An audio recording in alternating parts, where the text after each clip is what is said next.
Buses dropped off dozens of other asylum seekers today in multiple communities around the area. ABC 7's Stephanie Wade live in the South Loop with new reaction to the state's expanded response. Stephanie?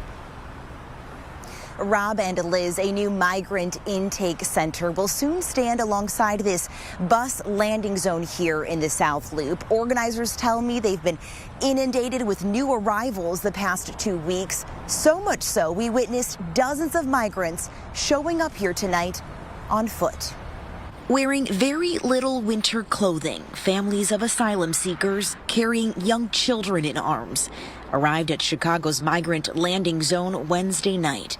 They took the Metro train in from the suburbs, New Life Center's volunteers tell me, part of what the state calls a holiday uptick. It's been a lot. I want to say over 1,000, 2,000, a lot more. So we got hit hard on New Year's Eve. Construction is now underway to build a new state intake center next to the city's bus landing zone to meet the growing need. It will have 6 heated tents and more staff to provide the new arrivals with wraparound services to help them along their journey. It's going to help alleviate some of that pressure that the city shelters are facing. With these tents, we're going to be able to kind of take that time, that extra step, to really focus on what their needs are.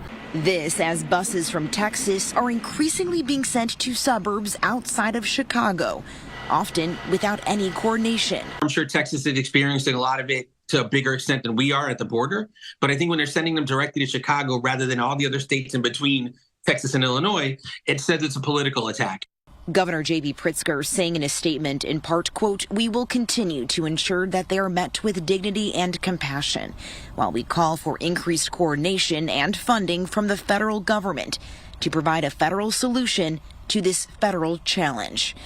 Meanwhile, work continues this week on a 220-person shelter located in Little Village at this former CVS site, set to open later this month. And right now, there are nearly 15,000 migrants in 27 shelters across the city. This intake center is expected to open in the coming weeks. We're live in the South Loop. Stephanie Wade, ABC 7 Eyewitness News. Okay, Stephanie, thank you.